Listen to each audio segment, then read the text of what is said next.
Hello, good evening. Welcome to this edition of the program. Thank you very much for your time. And it's always a pleasure. Sorry for my crooked voice tonight, but it will get better as we go on. It's always a pleasure to bring you the show. Well, it's 21 minutes past the top of the hour, 9 o'clock, or isn't it? Yeah, it is. 22 or 23, something like that. Past the top of the hour at 9 o'clock. Tonight, I have so much to say because I've been listening to radio this evening, isn't it? And I've been listening to the whole conversation about Yoko and the Office of the Special Prosecutor and the media angles and some of the interviews that were graciously granted the media, especially Joy FM's Evening News. I listened to it this evening. And I have so much to say, and I'm worried about many things, but I'm also excited about something. Tonight, we're going to get into a very simple matter. I was excited when I heard the theme of the radio station. They said that there's turf war among the institutions of state. I did not recognize any turf war at all. I only recognize dereliction of duty, but we'll get to that detail. Because we want to be as detailed, we have gone for all the documents, including the anti-money laundering law passed by Parliament, so that we'll look at it and understand what money laundering means, all of that. I'll tell you the full story, viewers, when we get there. Later on tonight, Alhassan Bello is going to explain to us what's happening in West Africa sub-region. What's the security situation? Is it true that Americans are negotiating with some people and the negotiations are broken down? Sorry, forgive me. I'm just a little bit of sneezing. Sorry about that, viewers. Really sorry. So Alhassan Bello will bring us that one in some detail, and we'll look at it. And then we have also been seeking to profile the NDC presidential running mate.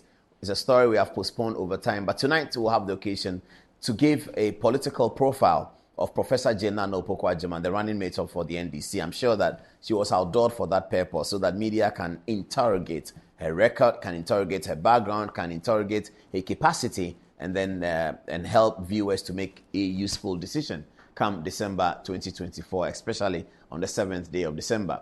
We are keeping an eye on the conversation between the Electoral Commission and Imani Ghana.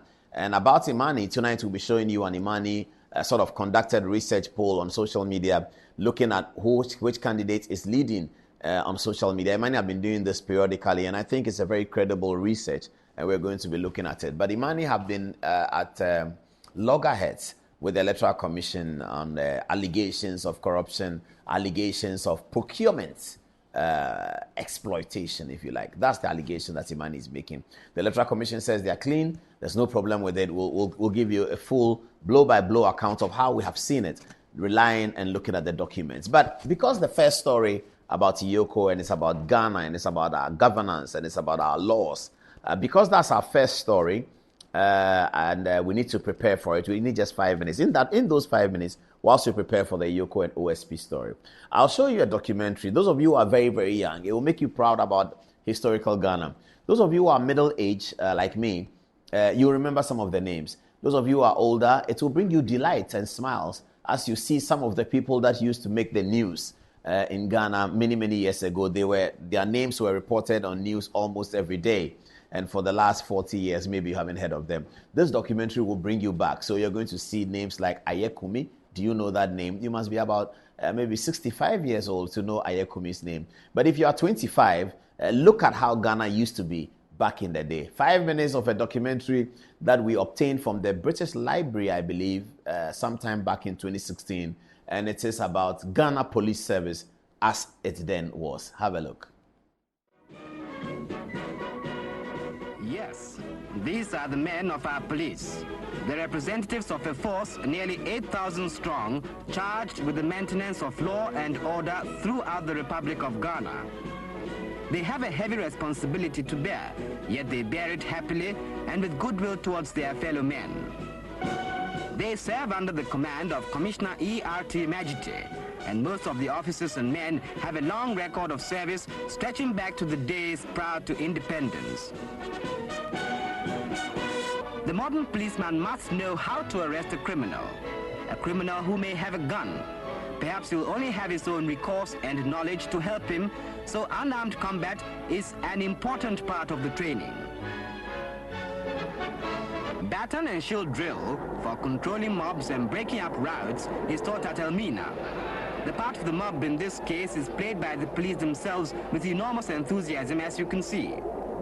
Training of this sort is rarely, if ever, put into practice, but all the same, the policeman must know the right methods. First aid is also important. The policeman is often the first one on the scene after an accident, and he must know what to do until medical assistance can arrive. Everybody makes mistakes. The helping hand, the happy smile and his air of authority are the Ghana policeman's stock in trade. The streets and patrol areas are all detailed on maps in the information room at Central Barracks, the nerve center of the city's police. All night and every night, while you and I are sleeping, they maintain constant vigilance, guarding person and property alike. They check the doors and locks of shops and houses. They make sure, too, that private watchmen are doing the work they are paid to do. In another part of the town, Edu, a good citizen, cannot sleep. The night is hot. A breath of air perhaps will help. He looks around. What goes on at this late hour? Yes, it is a thief. He knows the blue phone boxes are there for just such an occasion as this. Is that the police? A man breaking into a shop into the road near the People's Bar. Edu's prompt action brings the night duty men to immediate alertness. The call goes out to all cars in the area. The net is closing. Control calling Ebo 3, over. Ebo 3 answering control. Okay, over. Proceed to Tudu Road near People's Bar. Attempted shop breaking reported, over. Ebo 3 control. One call out. But will the police prevent the crime and make an arrest?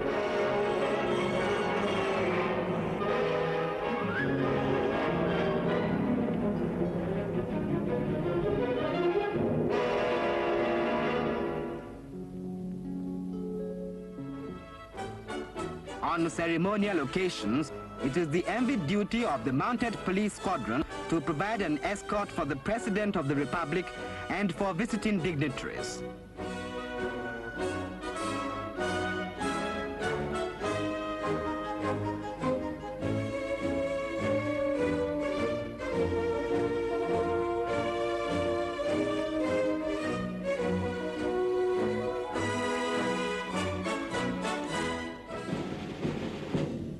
The force, in all its branches, is a body of men and women dedicated to the service of our country.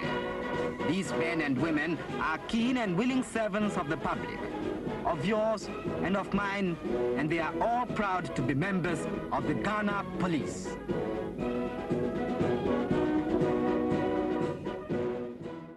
Good evening, ladies and gentlemen.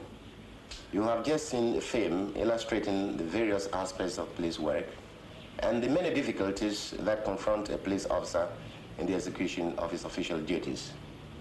Most people, of course, think of the police service as an organization for dealing solely with crime, but you've just seen now that a police officer does far more than just this.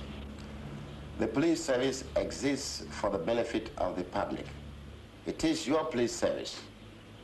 But however scientifically developed the service may be, whatever advanced training we may give our men, and whatever modern equipment we may possess, we cannot function efficiently and effectively without your cooperation. We ask for it, and we very sincerely hope that you always give it, remembering that the lawbreaker is not only a menace to the victim of his crime, but also to the whole community. Our object is to ensure that all law-abiding citizens move about freely and set about their duties without let or hindrance. One thing I ask for, and that is your cooperation at all times. You will give it to us, won't you? I know the answer is yes. Thank you.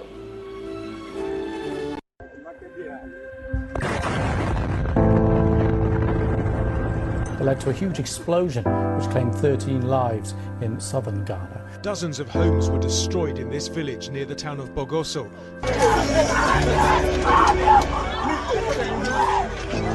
This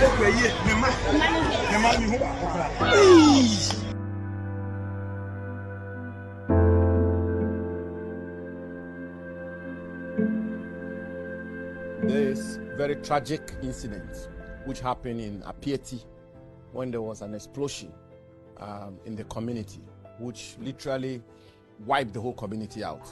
The situation then called for immediate, swift action. The president at the time dispatched the vice president, Dr. Mahamudu Bawumia, to visit the site and the scene and to ascertain for himself what was the state of affairs at that place. The government then had to move in very quickly to put in relief measures to bring some temporary relief to the residents of Apieti. I think by and large, the first phase of it was contained, and then we then had to come in, as in the Ministry of Lands and Natural Resources, the permanent resettlement of the people of Apieti. And on this occasion, let me commend and applaud highly Dr. Joyce Ayi, a senior stateswoman, who dedicated so much time and effort in helping the ministry to raise the necessary funding to rebuild this community. And through Dr. Joyce Ayi, we were able to raise the needed funds to be able to rebuild the Apieti community. We, the members of the committee, decided not to take any allowance at all, but rather we would also directly contribute to the fund. So far, so good. We are grateful for the privilege of being asked to raise the funds and to disburse the funds. There's still a lot of work to do. By the grace of God, so far we've been able to release funds as the need has arisen. I then constituted a redevelopment committee chaired by Honorable Benito Usibio with very high-ranking professionals in our country as members, and they went to work. We started by engaging the services of a consultant through procurement processes, and after which we also engaged services of construction companies. Bearing in mind the president's charge to us that it must be a model town and that it should conform to all the environmental and green concept. I served on the Apiasi Reconstruction Implementation Committee, to give architectural support. We were very interested in several things that would constitute part of the green technology, especially the microclimatic concerns. We were looking at the materials that would be used in. Welcome back to the show, and now we're ready to fire. Good evening. Welcome again to the show. What's the time now? It's something like 9:35, isn't it? Okay. So it's 25 minutes to the top of the hour at 10 o'clock. All right. Viewers, forgive me, it's a bit of a boring topic, but we have to deal with this. The Office of Special Prosecutor, Cecilia Dapa's issue, IOCO and all of that. So last week, Tuesday, we had occasion here to speak about the matter, and we have been apparently mentioned by somebody that there's an allegation that was made by the OSP official, Mr. Darko, that people in high office have been sponsoring attacks on them. And we don't know whether he's talking about that. What we do here is not attack. Okay, if you think it's an attack, we're about to do one just now. But let's explain this matter, viewers. We are all in Ghana, and news breaks from the Ghanaian Chronicle that a minister of state, the person of Cecilia Dapa, Minister for Sanitation, is in court. This is the story, that she's in court. Some people think that the story is that money was found in her house, people chanced upon the money, or that the police went to her house and found money. That's not really the story. She's in court as a complainant on a prosecution matter. She has complained to the police that people who live with her have stolen her money. Altogether, the sum something like $1 million. Immediately, the suggestion is that how does a minister of state have $1 million in her house? It means that she has stolen the money because she's a minister and she has access to money, so she has stolen it. Okay. A hula baloo is created, loud noises generated. President Akufo-Addo steps in and says that given all the circumstances, even though she can vouch for Cecilia Dapa's innocence on this matter because he knows her, he thinks that it is time for Cecilia Dapa to resign and allow investigations to occur unhindered by her position as Minister of State and a senior member of the government. So Cecilia Dapaah resigns. This is the trajectory of the story. Next, we see the very unwholesome attempt by the Office of the Special Prosecutor in the person of Kissi Agyabeng to now take cameras to Cecilia Dapaah's house, purportedly to search the house and to sort of take over the action. At this time, the matter is with the police CID, the Criminal Investigations Department. They are handling the matter, and the police prosecution wing is proceeding with the prosecution. The Office of the Special Prosecutor, mind you, is able to take up cases on his own without any reference to him if he finds that the case has suspicions of corruption and corruption-related offenses. So this was okay for the Office of the Special Prosecutor to look at it. It was okay. So he did. Now, we were very critical, and some important people too were, and well-meaning Ghanaians were, critical of Kissi Agyabeng's wanton acts of going to Cecilia Dapaah's house with video cameras and almost certainly pronouncing her guilty before she was tried.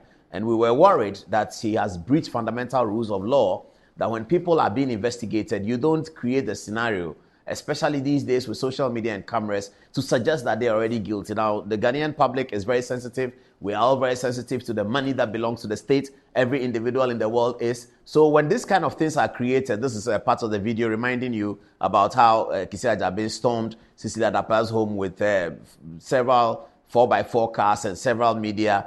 And we were particularly critical of this situation because it meant that the Office of the Special Prosecutor was giving away Cecilia Dapaah as guilty before proven innocent. Ghana operates a common law jurisdiction. We are not civil law. So here, one is innocent until a court of competent jurisdiction establishes the guilt of one in a prosecution. So when the person is not being prosecuted yet, or the person is not in court yet, and you are special prosecutor, and you go to the house with such grand standing in all the pomp and circumstance, and you show it on television, and it's live on television, and people abroad are watching on television, and the impression is created that you have gone to Cecilia Dapaah's house to go and arrest her. We had problems with that. Martin Amidu had problems with that. Any well-meaning Ghanaian had problems with that. All the senior lawyers had problems with that.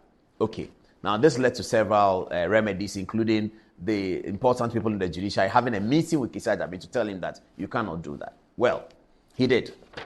Then afterwards, he also gave information that he had been in Cecilia Dapaah's house and he has spent 5 hours to count money, which is totally false, completely untrue. Later on, he found ways to deny it, but the official information came from him that he said that he had been in Cecilia Dapaah's house for 5 hours, counting money, as it were.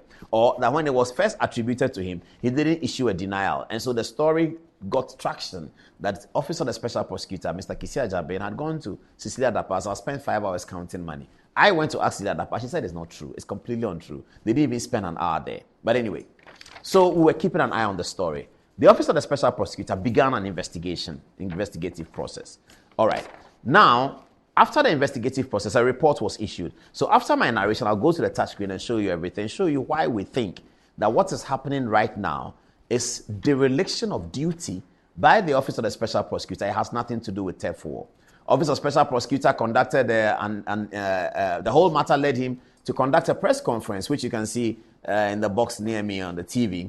And he at the press conference, he lamented to the media that he being the sole savior of Ghana and savior of corruption and anti-corruption charges, and he gave account proverbs, all of that, which we don't want to go into. Those are not important for tonight. Tonight, we want to settle the matter because we are very concerned about the way in which the media is looking at it. So we have gone for the Anti-Money Laundering Act, and we will show you exactly why Yoko's letter is correct and why Kissi Agyabeng's refusal to send a report to Yoko is dereliction of duty. I have heard many accounts of the matter that Kissi Agyabeng is investigating something. He has finished the investigation. He has handed over to Yoko. Why does Yoko need him? That is a crass misunderstanding and a demonstration of clear ignorance of the Anti-Money Laundering Act. And it pains me when journalists demonstrate such crass ignorance of matters. It's worrying. It makes everybody disrespect journalists. Anybody who is anybody disrespect journalists because it shows that the journalists have not read anything.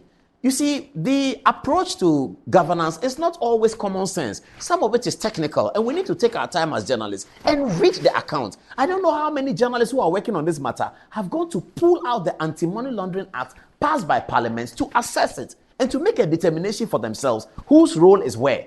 We just read a letter from OSP says that I have asked Yoko, and then we just start talking about it. It creates disrespect for the profession and the career or the occupation, however you want to call it. And I'm hoping that after tonight, people will begin to see that there are other people who go to read the Anti-Money Laundering Act. It's an act passed by Parliament. It belongs to all Ghanaians. If you are a journalist and you are synthesizing and analyzing, you ought to have read it in the name of God. Please read it. Read the Anti-Money Laundering Act in the name of God. Journalists, read it before you come and sit on radio or TV and be talking that Yoko has not investigated, this one has not investigated. That is very irksome. IRKSOME. It's annoying. But why do journalists do that? You see, when you belong to a certain profession and you know that it's a noble profession and you see other people do it in a certain way, that is why at the bar, there's a general legal counsel. They can call a lawyer and say that we have asked you to stop practicing because what you are doing is embarrassing all lawyers. So they call you and say that because of this act, we have asked you to stop practicing. You cannot do that in journalism because everybody is a journalist. Why is everybody a journalist? Yes, it's true. Everybody is a journalist. You know why? Because whereas the Ghana Bar Association can have standards for lawyers and decide that you are no longer a lawyer, Ghana Medical Association can have standards for doctors and decide that because of what you've done, you are no longer a doctor. The Institution of Engineers can have standards for engineers and decide that because of what you have done, you are no longer an engineer. You cannot do that for journalism. You know why, viewers? Because journalism is tied to a fundamental human right in the Constitution guaranteed under Chapter 5, the freedom of expression. So you cannot ask me to stop expressing myself. So however people express themselves, whether they are journalists, mainstream, they are new journalists, new media, social media, Snapchat, whatever, all the professions I've mentioned, lawyers, engineers, doctors, architects, quantity surveyors, carpenters, masons, all of them can act as journalists. Everybody can act as a journalist. So that is why elsewhere in America, they streamline who and whom can do it. Even that, they've lost some of it because of social media. Because I can just put a podcast in my room and I start talking. I'm broadcasting. I'm a journalist. So you cannot ask journalists to stop. So what happens is that it is the practice of the mainstream journalist that decides whether people respect this profession or they don't respect this profession. That's what is happening. You cannot stop anybody from being a journalist. The Ghana Journalists Association cannot put anything together and say, we have stopped you from being a journalist. Because if you do that, he will sue you. You cannot stop anyone in Ghana from expressing themselves. It's a fundamental human right. It is in the 1992 Constitution. The practice of journalism is a fundamental human right. The practice of law is not a fundamental human right. It's a privilege. You have to be called to the bar. The practice of medicine is not a fundamental human right. It's a privilege. You have to go to school and be called. The practice of journalism is a fundamental human right. That doesn't mean that we take advantage of that and then do anything at all to derange the name of journalism. Let's go to the touch screen and let's see what we got. Now, here's Kisi Ajabin, who has variously committed dereliction of duty, crass behavior, total irresponsibility in most of the things he's done as special prosecutor. I understand that the court case is being prepared against him by somebody. I didn't get the name of the person, but that's what I understand. Anyway, so let's get to the details. So Kisi Ajabin then begins to investigate Cecilia Dapaah for what is called corruption and corruption-related offenses. Corruption and corruption-related offenses. He conducts an investigation. We all keep quiet. Everybody keeps quiet. We're watching him. We're waiting for his report. He conducts an investigation for 7 months. After 7 months of investigation, investigating Cecilia Dapaah for corruption and corruption-related offenses. After 7 months, Kisi Ajabin produces this report. Let's get to it. What does it say? Can you give me the reports? Yes. So it's entitled, Office of the Special Prosecutor discontinues court case involving Cecilia Abena Dapaah and transfers investigations to Yoko. All right. Now, he was in court in pursuit of the investigations of corruption and anti-corruption, corruption and corruption-related offenses. He was in court for that. During the court process, he did something funny. He seized Cecilia Dapaah's money, which is entitled to do. And then Cecilia Dapaah's lawyers told him that whilst you're entitled to seize, you have to go to court to find an application to do so. He doesn't go to court. The judge says that, why don't you come to court to seize the money? You cannot seize the money. He agrees with the judge, I cannot seize the money. Calls Cecilia Dapaah to his office, come back for the documents that support your money, etc., etc. And then he seized the money 5 minutes later. Very childish, very sheepish, and really untoward. But he did it. Very like a 17-year-old boy. He says, take your car, this car. okay, give your car back. Then you take it, I seize it from you again. Well, we talked about it. We won't talk about that tonight. That's not important. Let's get to the meat of the matter so people can get the gravamen of the issue. So, this is the release of 23 January. Office of Special Prosecutor discontinues court case involving Cecilia Dapaah. It says, the Office of the Special Prosecutor has officially transferred investigations into financial affairs and assets of former Minister of Sanitation and Water Resources, Cecilia Dapaah, along with her associate, to the Economic and Organized Crime Office, EOCO. After nearly 7 months, viewers hear this, after nearly 7 months of extensive investigation by the OSP and a parallel inquiry by the Federal Bureau of Investigations of the United States, no direct and immediate evidence of corruption has been found in the seized funds and the frozen bank accounts linked to Mrs. Abena Dapaah and her associates. Viewers, right there in the last paragraph, Kwesi Agyabeng is the one who clears Cecilia Dapaah. And I'm not sure whether civil society have not noticed that. I don't understand why they don't talk about that. But the person who cleared Cecilia Dapaah is Kwesi Agyabeng. The person who investigated Cecilia Dapaah for corruption and corruption-related offenses is Kwesi Agyabeng. The person who finished the investigation after 7 months, including external investigations, is Kwesi Agyabeng. It is him who finished his investigations and came to make such a bold pronouncement that, after Federal Investigation Bureau of the United States, after 7 months, no direct and immediate evidence of corruption has been found in the seized funds and the frozen bank accounts. So what did Kwesi Agyabeng do? He seized Cecilia Dapaah's funds and investigated the source of funding. Because really, that's how you find corruption and anti-corruption. What's the source of funding? Where are you getting the money from? He investigated all that. He didn't just investigate the money that we know about, the one that was found in her house or the one that was stolen in her house. He investigated transfers that had come to Cecilia Dapaah's bank accounts together with her husband from America, from England, from wherever. He even went ahead to investigate contracts that had been awarded by Cecilia Dapaah in a capacity as Minister for Sanitation to companies and went to check whether those companies may have given her a kickback, whether the processes of awarding the contracts fit the law, public procurement, and etc. The kinds of laws that he is not able to obey, the PPA laws to buy cars, he is not able to obey it. He was investigating Cecilia Dapaah, whether Cecilia Dapaah has obeyed it or not. Thankfully, at the end of the conclusion, he says, there is no direct and immediate evidence of corruption that has been found to Cecilia Dapaah and her associates. The story goes on. The investigation has identified strong indications of suspected money laundering, and this is the gravamen of the matter. He said, the investigations has identified strong indications of suspected money laundering and structuring.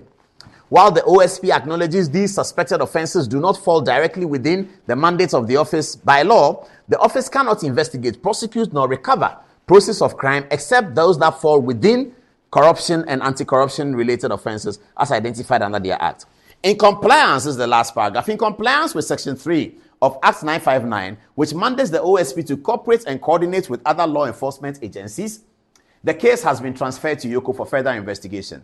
In August 2023, OSP acted by freezing Cecilia Dapaah's bank accounts and they confiscated $590,000, 2.37 million cedis from her residence, etc., frozen accounts. So, the story here at this stage, and we must all understand it, I'm not so sure why people have not done the work like that. The story as at this stage is that after 7 months of investigation, OSP clears Cecilia Dapaah, clears her. It is the OSP, it is him who has cleared her. Let that go on record for every media house to hear. It is Kwesi Agyabeng who has cleared Cecilia Dapaah. That's the story. So tell Martin Pegbu, and I'm going to come back to Martin Pegbu. I'm going to descend on him heavily because the High Court has something to say about him. Then he sits on radio and he's postulating virtue. Martin Pegbu is able to sit on Joy FM and postulate virtue when the High Court has something to say about him. I'm going to show you what the High Court said. I'm not going to joke tonight. It is Kwesi Agyabeng who has cleared Cecilia Dapaah. Let the record show. That is the fact of the matter. And we shouldn't pussyfoot about this. And it hurts me when established media houses are doing the work as if they don't want to do the work. This is the fact of the matter. If you're going to do a chronology of events and you're going to track everything that has happened, you will be able to observe without hesitation that clearing Cecilia Dapaah of corruption and corruption-related offenses came from Kwesi Agyabeng. It is him. He together with Sami Darko. They cleared Cecilia Dapaah after 7 months of investigation. Okay, fair enough. Let's move to the next stage. After that, they now hand over the documents to Madam Mami Tiwa of EOCO. This evening, I was listening to Joy FM. I heard Martin Pegbu talk about Mami Tiwa, that you can't trust or something. You, Martin Pegbu, The High Court has said things about you, which I'll be telling viewers again. I'll say it again today. High Court has said things about you. High Court hasn't said those things about Mami Tiwa. And then you sit on radio and postulate about her that somehow or other she is not fit for her job. When you Martin Pebu, in fact, media should not be even calling, if this is London or America, no media house will interview Martin Pebu about law, because the High Court has pronounced something against him in a matter of stealing. The High Court pronounced against him. And then they still call him. And they pretend that the High Court hasn't said anything about him. Okay, let's get on with our story. So, Kisi Agyabeng here hands over the documents to Mami Tiwa, because Kisi says that at this rate, we have cleared her of corruption and corruption-related offenses. However, there could be money laundering. We can even suspect it. So, if it's money laundering, it is Iyoko that does it. That's not bad. That's fair.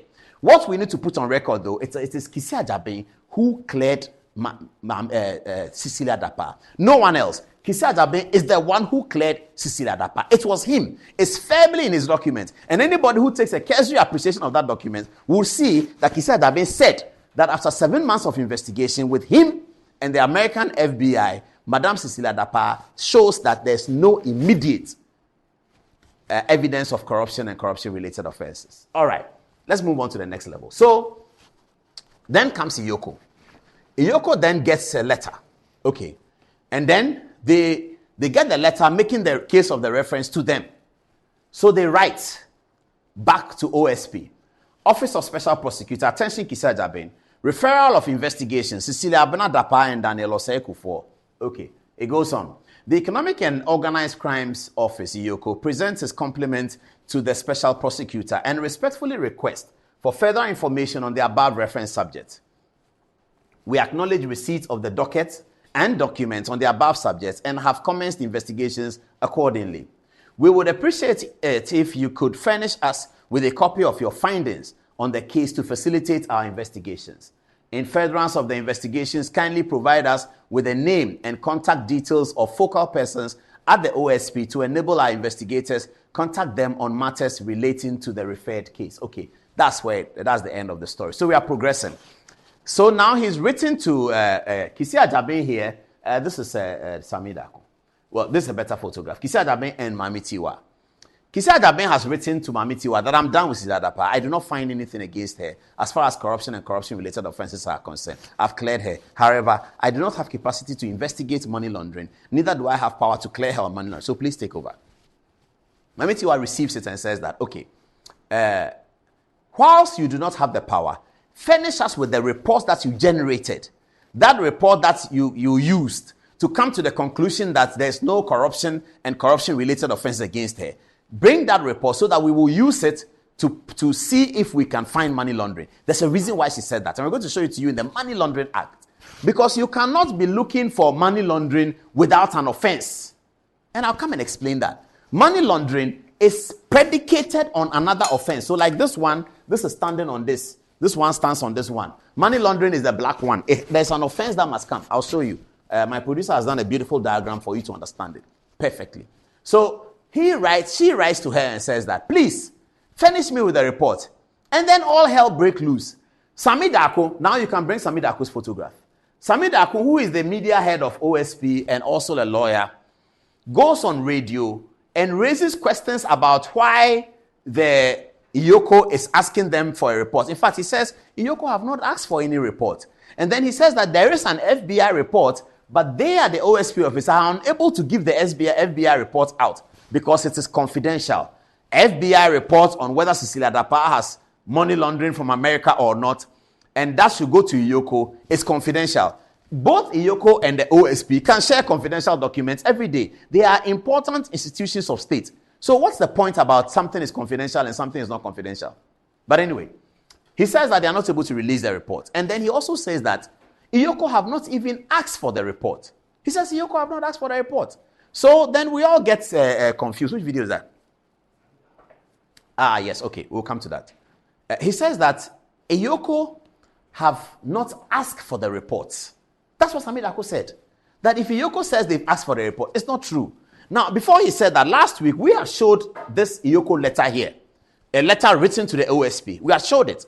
And Sami Darko says it's not true that Iyoko have asked for a report. Today, Iyoko have brought a release indicating when they asked for the report, meetings they've conducted, and you will listen to the radio programs, and the media are not asking Sami Darko, Chief. Last Saturday on Newsfile, you said that Iyoko have not asked for any report. Today, Mami Tiwa has issued a report saying that she did ask for the report. She's giving dates, she's giving times when meetings occurred, she's giving the person who received the report, she's giving the details of meetings that were held towards Iyoko securing the report from OSP. Media are not asking him that and asking him that, do you still stand by the fact that Iyoko didn't ask for a report, or you want to withdraw your words? This is what the honesty of journalism is about. This is what keeping the politicians and the public officers on their toes is about. They still engage Sami Darko in interviews today without pointing out to him that, did you lie to us, sir? Or were you economical with the truth? Or were you just unaware that Iyoko had actually asked for the report and that meetings had been held in your own office about this report with names of people participating in the meeting, all in the Iyoko letter? Nobody asked him that. Civil society jump on the bandwagon. Some civil society jump on the bandwagon that Sisi Ladapa is a thief. She has stolen money. So we don't want to analyze anything. Is that how we want to build the country? That you don't like Akufo-Addo and that he's been president for 2 terms. It won't change. Your dislike for Akufo-Addo won't change. And his presidency of 2 terms will not change. That he won a significant election in 2016 without you, it will not change. So stop that and let's think and build a country. This hatred for Akufo-Addo that some people bandy it together, and because of that, they are not even able to wear proper lenses to look at things. This man has lied on radio, clearly, completely misled the whole world on radio, that Iyoko have not asked for anything. And then Iyoko comes and says, what's he talking about? In fact, they make reference to his radio conversation that we have seen on social media. He's lying. This happened on this date. This happened on that. And then today, Tuesday, he shows up on radio again. Nobody is able to ask him because they are friends. Is that how we build? That's why they don't respect the journalist. That is why they don't respect the journalist. Because you're a journalist. Somebody has said something. Yes, this is the Iyoko letter. Okay, there's a video. They want me to show a video of Sami Darko talking on radio, saying that he has not received any letter from Iyoko. Here is the video. The Iyoko that you simply gave your docket to said they wrote to you asking to know about what the FBI you spoke about was doing. You didn't give them anything. They needed further information. You didn't help them. And this is where we are. So you didn't do your job well. Thank you very much, Samson. First of all, let me state on record that when the OSP made a referral to Iyoko, there were standing committees that were supposed to collaborate because we had not entirely washed our hands of the case. So there were 2 representatives, one from Iyoko and one from us. But I'd also like to put on record that at no point in time has Iyoko requested for a copy of the FBI report. Really? We need to be very accurate. At no point in time did Iyoko request for a copy of the FBI report. But Samson, let me also go ahead to say that even if Iyoko had requested for a copy of the FBI report, it was not just going to be that simple that FBI report would have just been given to Iyoko. Remember, there are MOUs between OSP and the FBI. And I'm aware that there are also MOUs between Iyoko and FBI. And this particular investigation was in respect of OSP. In respect of corruption. But you are making a serious claim. Oh, I wish they had let something finish. So you are making a serious claim that they didn't ask. Okay, so this was on Newsfile on Saturday morning. Prior to that, on Thursday evening, we had showed Iyoko's letter to OSP asking for the report. So I was walking by, people were texting me, are you watching Newsfile? Where did you get the letter from? I said, which letter? He said, the letter you showed on TV. The guy said there's no letter. I said, which guy? They said Samuel Darko. I said, she said that. So I woke up and I put the Newsfile on. I'm watching Samson nicely with his red background, which I like. And then the guy is talking. So I called my people that, get me the letter again. Get a date. Is it there? They said, yeah, it's there. It's correct. They sent it. It's okay. What we need to do now is to see whether the letter was received by OSP. So this is Sunday evening conversation we are having about this matter. And then, bang, by the grace of God, Iyoko published today. This is the guy speaking on Saturday. Today, Iyoko published this letter, which I'm going to take you through. Okay. The letter is entitled Referral by the Special Prosecutor to the Economic and Organized Crime for Investigations into Money Laundering against Cecilia Dapaah, and it's as follows. The attention of the Economic and Organized Crime Office, EOCO, has been drawn to a statement by one Samuel Appiah Darko, described as the Director of Strategy, Research and Communications at the Office of the Special Prosecutor. Is that his title? Director of Strategy. What has Ghana done wrong? The Director, Office of Special Prosecutor, Director of Strategy. Are they selling something at Unilever? The attention of the organized EOCO has been drawn to a statement by one Samuel Appiah Darko, described as Director of Strategy. Strategy indeed.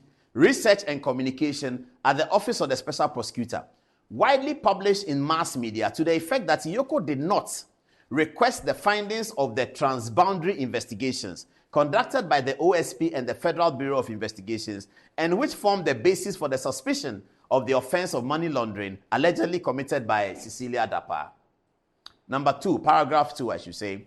In view of the intense public interest generated by the instant matter, and to correct the undue misrepresentation of facts, EOCO would like to set the record straight. Full stop. 1. Following receipt of the referral by the OSP on the 25th of January 2024, EOCO, by a letter dated 1st February 2024, signed by Deputy Executive Director Operations Abdullahi Bashiru Dapila, requested the Special Prosecutor for a copy of the findings on the case to facilitate EOCO's investigation. 2. EOCO's letter of 1st February 2024 was received at the front desk of the Office of the Special Prosecutor by a field desk officer named Solomon Tete, who duly signed for the letter at 9:52 a.m. and on 2nd February 2024. This is the details EOCO is bringing out. And I do not understand how journalists will see this EOCO letter and let Sammy Darko go off scot-free without pointing out to him that he has either lied to the public on Saturday on Newsfile, or that he had been unaware for him to admit and actually confirm whether in fact EOCO wrote to the office of the OSP. He sat on Newsfile knowing that a letter has come to his office, knowing that the letter was received by Solomon Tete. He was aware. This is what they do. They think that the state work they are doing is some film, child's play, as like what we used to do in Engman House in Presec, playing. They think that they are 16-year-olds and they are playing with the authority of the state. What has Ghana done wrong to have Ekisi Ajabe in such an important office and behaving like this? A letter has come from another state institution. You know a letter has come. They think it's some joke. So they come on radio and say, oh, we haven't received any letter. They think we are doing pilolo. They are doing pilolo with Office of Special Prosecutor. Don't they see the logo? The logos that they carry, do they know what it means? Where did Ghana go wrong that we now have to place people in authority who do not even understand why they are there? Because they may be 60 years old, but their brain is like 14. Why? What is this? You receive a letter, you come and read it and say, I have not received any letter. And then you go down, give us the time. 9:52 a.m. on 2nd February, the letter was received by Solomon Tete. The letter requesting for the report, it was received. Not just that, hear it. The Deputy Executive Secretary of EOCO, Bashiru Dapila, followed up to the OSP and discussed with Mr. Emmanuel Basintale, the Director of Investigations at the OSP, the possibility of expediting the release of the report. This discussion was done in the presence of the Deputy Special Prosecutor, Ms. Cynthia Lamte. Can you imagine that? Can you imagine that? The Deputy Special Prosecutor was in a meeting where the EOCO sent somebody to OSP's office to demand the expedite the release of the report. EOCO is saying that we need the report so that we can proceed. Now, some journalists think EOCO doesn't need any report. You've been told to investigate money laundering. Go ahead. We will show you in the act that EOCO cannot go ahead unless they have received something, because the offenses are categorized. There's a base offense and there's a secondary offense. We'll show you that in a minute. If anyone read the Anti-Money Laundering Act, they will see it. But somehow, people don't want to read it. Anyway, and then they come on radio and postulate. If you don't want to read it, no problem. Nobody's asking you to read it. But if you haven't read it, don't come on radio and postulate and call Martin Pebu. No, please, let's deal with it. All right. So this was done. Madam Cynthia Lamte was there. Okay. Now, it says Mr. Basintale assured that as soon as he received clearance from the special prosecutor, the report will be released to EOCO to assist in investigation. To date, EOCO has not received any information from the OSP.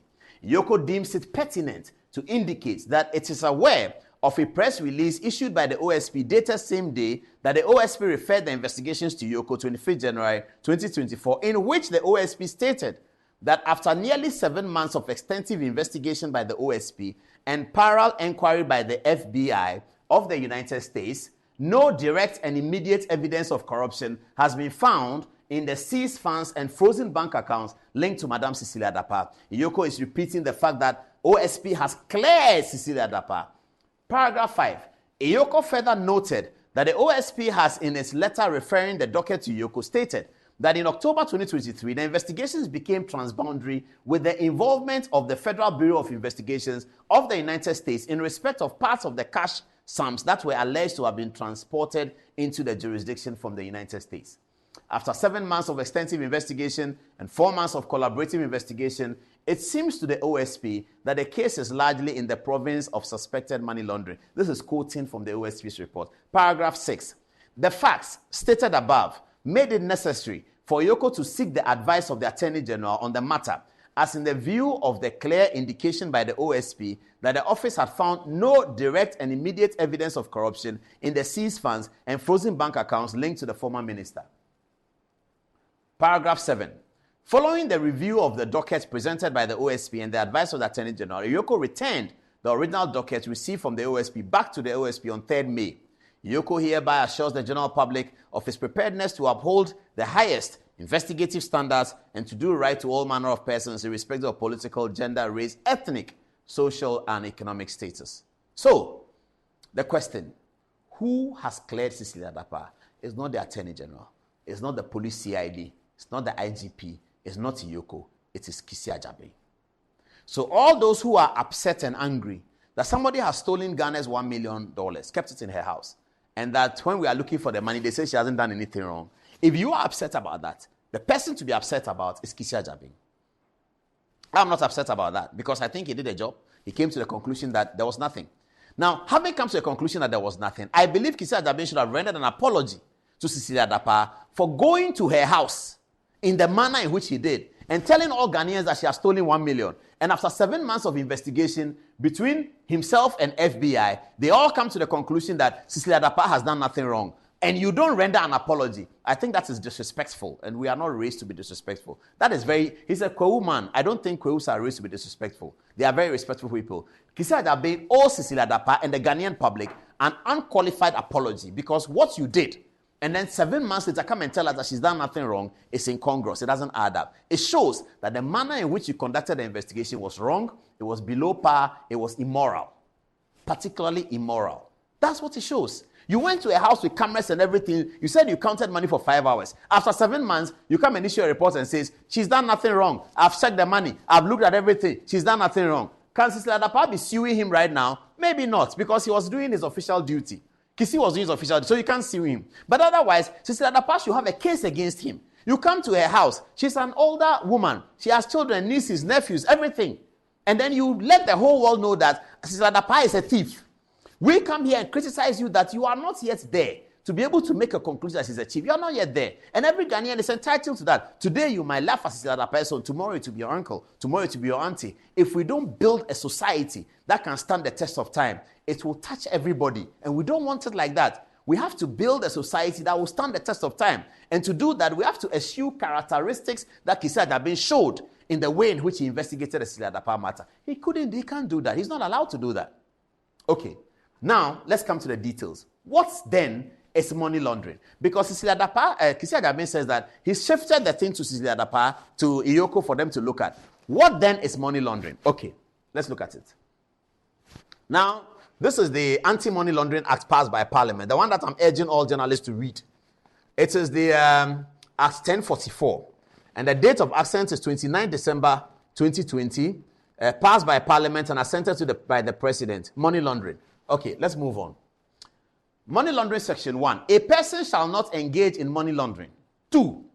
A person commits an offense of money laundering if the person knows or ought to have known that a property, very, very important viewers, let's take it slowly.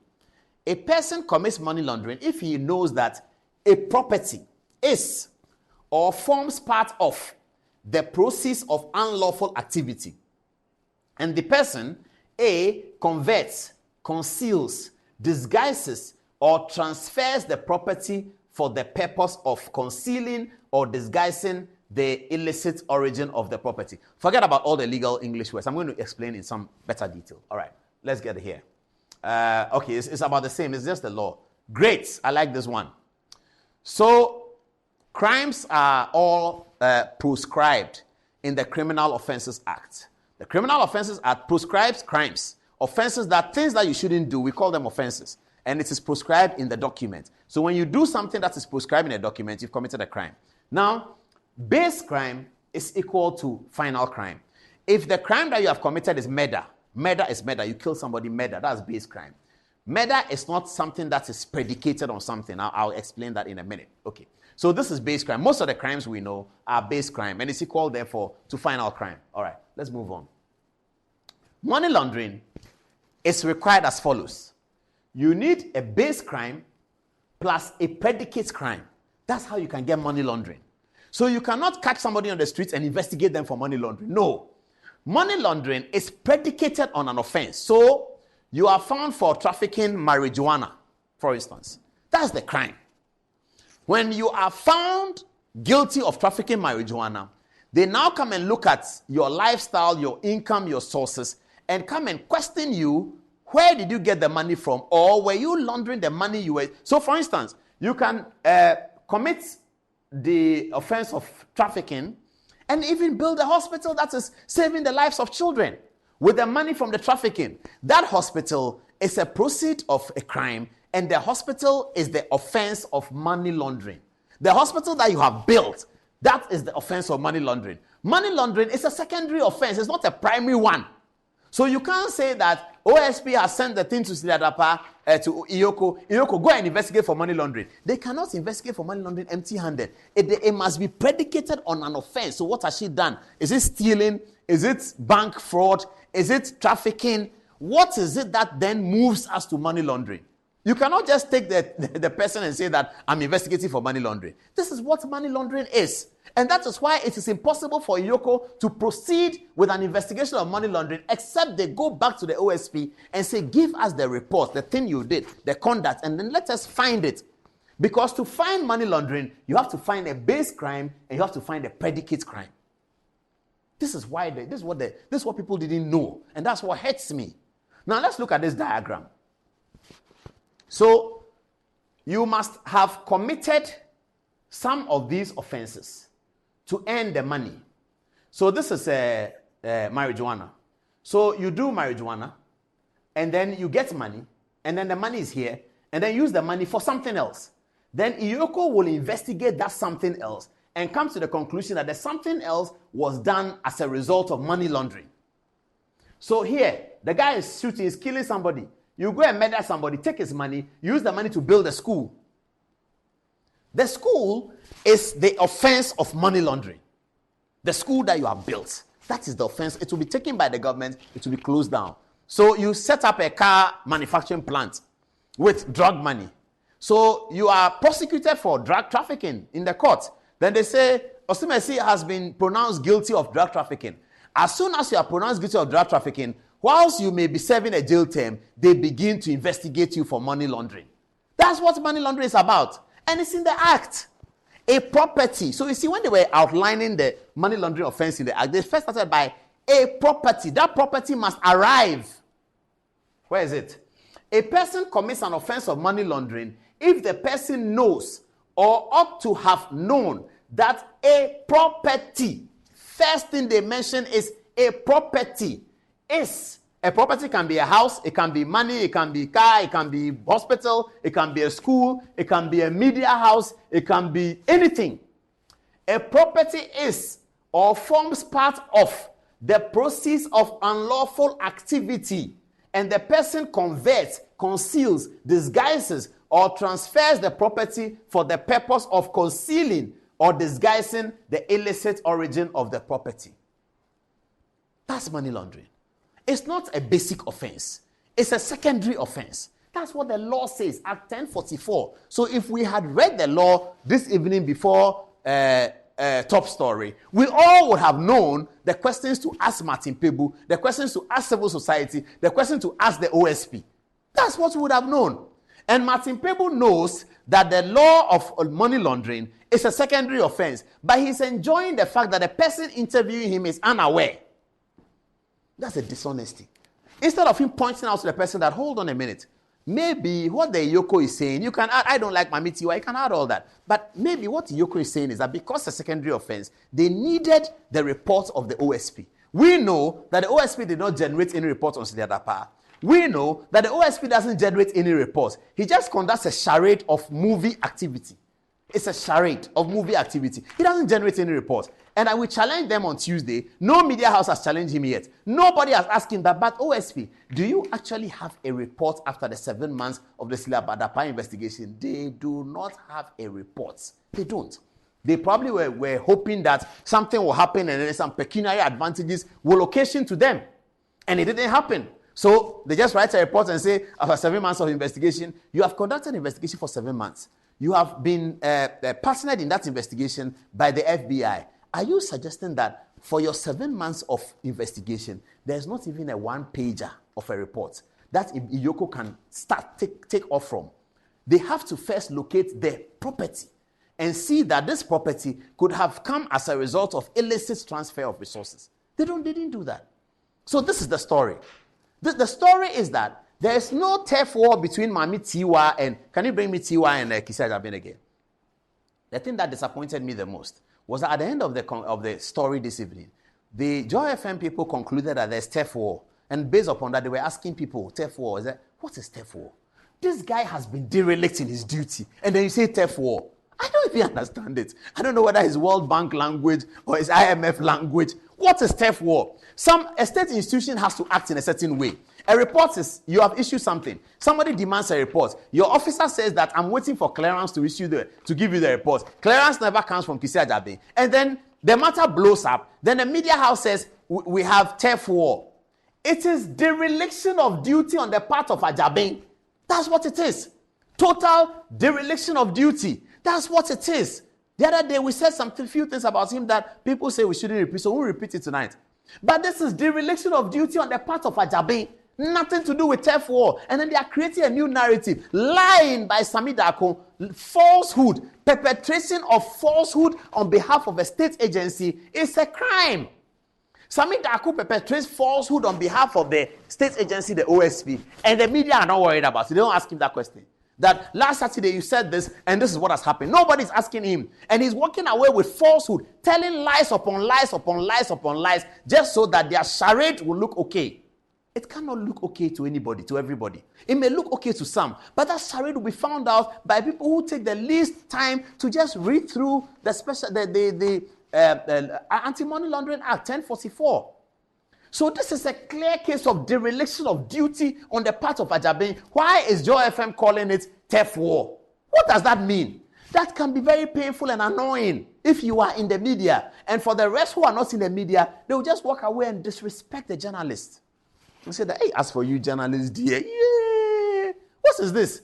Because people can read through the lines. Ghanaians are intelligent people. The people that we are broadcasting to, they are intelligent people. They are not journalists because they are doing something else. It's not that we are journalists and we are better than them or we are more. I've told people all the time. The people I sat in classroom with, if they all decided to be journalists, some of us will not have a job.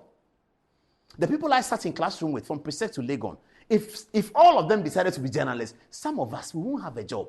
But they are doing other things. So when we are broadcasting to them, we have to understand that they know what we are about. And that's why the disrespect always comes to journalists.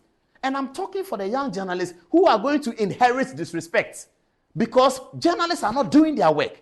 This man here has conducted dereliction of duty. Then they come with a narrative that is turf war between Iyoko and... What is turf war? You write a report. They say, give us a report. You don't give the report. They write to you that, no, you came to lie that we didn't ask for the report. We asked for the report, and we came to your office for a meeting. You say, turf war. What is turf war about this? What is turf war about this? Point out where it lies. This is dereliction of duty. No matter whose act is God, let us deal with it. Let us deal with it. What is this? This is dereliction of duty on the part of a young man who has an important job, who should shine so that young men are not disrespected when they are about to get an important job in government. And they say small boys. That's what happened. Because they say, but you go and give this job to small boys. This is what you see. Small boys. Always doing video charade, carrying camera all over the place and filming this and filming that and putting themselves out on social media as if they are Satawale, as if they are medical. What's the point? You are an important factor of the governance system. You are an important factor of the good governance that we are trying to build. How then do you behave like you're a movie star or you're a football star? Why do you do that? And then when he has committed dereliction of duty, he has the media who, through no fault of theirs, who have been trapped. Our media, some of us, have been trapped. And then they are not even able to point out dereliction of duty. The guy refuses to send a document, and they say there's theft war. What is theft war? What is theft war about this? It is dereliction of duty on the part of Ajabin. I don't even know whether I should talk about Martin Pegu. Let me see what viewers are thinking. Let me see what viewers are thinking. But put Martin Pegu there. Martin Pegu, I have a message for you. He's a good lawyer that I like. But I have a message for him. Now, the only thing Martin Pegu has done that I have praised was to go to court, Supreme Court, and try and change the weekend calendar. You know, those days when they catch you, then they say 48 hours, then blah, blah, blah. Martin Pegu did a good job of that. But what I don't like about Martin Pegu is when he sits on Joy FM today and calls people names and is not able to look at this matter fairly and squarely and say that we think the OSP must release the report so that we can move on. And whilst he's calling people's names, a judge said that Martin Pegu has stolen somebody's work. And he was fined in court. I have not been found in court for stealing somebody's work. You, Martin Pegu, a judge said that you have stolen somebody's work. And then they still interview him. And they don't ask him that, are you the one that the judge said you stole somebody's work? No. And then he's postulating about other people and saying that he doesn't trust Mami Tiwa, she cannot do her work, blah, blah, blah. Okay, that is your opinion. Another person may have an opinion. But that you have stolen somebody's work is not an opinion. It's a firm conclusion of a high court judge competently sitting as a member of the Superior Court of Judicature, concluded that you, Martin Pegu, you have stolen. You haven't dealt with that. And then you are coming to call people names. And media people will call him. Every day they call Martin. I don't know whether he's the only lawyer they know. Every day they call one person, the same person. Every day they're calling the same person. I don't know whether he's a consultant to Joy FM and they pay him monthly so that he will report for them. I don't know. But that is fair. It doesn't matter if that's what they are doing. It's fair. But then he shouldn't call people names because he who is in a glass house cannot throw stones. Because the court said that you have stolen. I didn't say it. The High Court said you have stolen. So this is the conclusion of the matter. This is the conclusion of the matter. Cecilia Dapa's case is investigated. Can you change the background here so that we get it? Cecilia Dapa's case is investigated by OSP. OSP says that Cecilia Dapa has done nothing wrong. OSP clears Cecilia Dapa from the matter. It's cleared him. He says Cecilia Dapa is fine, no problem. OSP didn't investigate the matter by himself. He investigated with FBI. They both come to the conclusion that Cecilia Dapa is fine. Then they hand over to Iyoko for money laundering. Iyoko comes back to OSP that, OSP, please, give us the information for the money laundering. OSP doesn't give the information. The media are not aware that they cannot proceed with the money laundering investigation without a base crime. They are not aware because they haven't looked at Act 1044. They think that you are supposed to just go ahead and investigate. That is ignorance. That is total ignorance. Why do journalists do that to themselves? It's complete ignorance. So Kisia Agyabeng is enjoying that. Media people saying that OSP should invest. Tonight we have pointed out to you from Act 1044 that offense of money laundering is an offense that requires the base crime and the predicate crime. You need two things together to have money laundering. So you cannot just investigate for money laundering. A hospital can be the crime of money laundering. But it's a hospital. It's saving lives, but it can be the crime. So this is the point, that if they had looked at 1044, there's no way Iyoko can proceed without Kisia Agyabeng showing them the report so that they can find the offense with which to proceed on a money laundering investigation. Absolutely no way that can be done. It's in Act 1044. I don't know whether people have been seeing it. And so Iyoko have sent the docket back to Kisia Agyabeng that if you will not give us the report, then take it and go ahead with it. And people are saying that, Mami Tiwa wants to clear Cecilia Dapa. It is Kisia Agyabeng who actually cleared Cecilia Dapa. And we have demonstrated that tonight. We have nothing more useful to add. Let's go and see what people are saying on a text message. This is Good Evening Ghana. It's live. I'll take my blue seat over here at 26 minutes past the hour at 10 o'clock. That's been very, very long. Who do I start with? on this one. Okay, so Fatih, I'll start with you. At 10:26, what are people saying? From General E.L. Coleman, and he says, I think the OSP needs an orientation on how. Let's take Bello. Because he was using a lot of illegalities in nation and apology, especially leading to many, include the media, to tag Auntie Cecilia as a thief. Now, from Yao Jan, he says,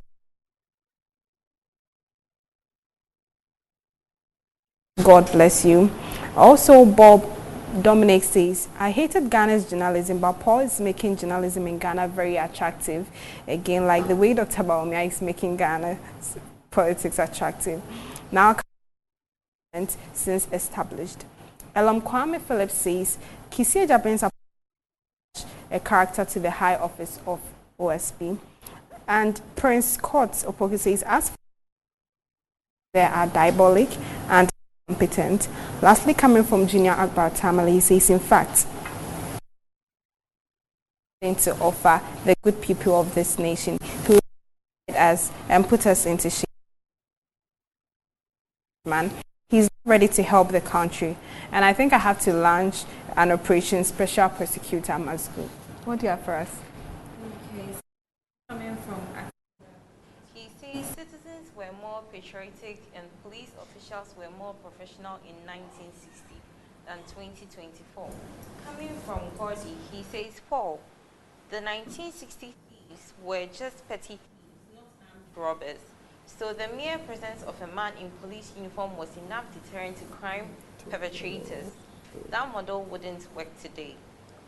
Coming from Eric Yeboah, he says, that's critical analysis and indeed deep in wisdom. Coming from Junior Akbar, he says, for me, I don't just understand the reason why this man is still our special prosecutor. Coming from Ya Papabi, she says, Kisi Atabeng is just milking the taxpayers' money. Kenny Japan warned the NPP. And lastly, from Bright Iduasari, he says, Paul, the woman can still sue the Office of Prosecutor for defamation and harassment. What do you have for us, Antiba? So we have Gertrude Barr saying, fantastic Paul, no size, so genius. I wish the first journalists will learn from Paul. We have Hash Kishlin saying, truth is truth. Paul is reading from court proceedings and not his own thesis. We have Kwabna Dentu saying, I think Mrs. Dapa should sue OSP or at least test the laws. We have Bright Idu Asari saying, Paul, the woman can still sue the office of the prosecutor for defamation and harassment. From Owusu Amwako, my question is, why did the president put these amateur duo in such a sensitive and important public office? Emmanuel Samwine is saying, the OSP himself did not understand how money laundering works. In money laundering, the money must be used for an activity before you come to the conclusion of money laundering. For example, trafficking, drugs, or smuggling. From Prince Opoku, Paul, this issue is just like the Bible. People can read it, but how do they understand? Most people have read the law on money laundering, but simply do not understand. And then we have Elder Amo saying, Paul Adam Otri, the turf war diversions is by Joy FM, and it is deliberate. Lastly, from Lily Will, she's asking, Paul, can the president force the OSP to send the report to Iyoko? And if he doesn't do it, they will sack him on that. And if he doesn't do it, can they stand on that to sack him? Over to you, Angelo. Asabwa Abusi Albert asked, Paul, is Martin Pebu really a lawyer? Now, Edward Lubaja thinks yes. He says yes, he's one of the best lawyers in Ghana. Adwa Michael says the best evening show ever. Thank you very much. Evening TV is quite competitive.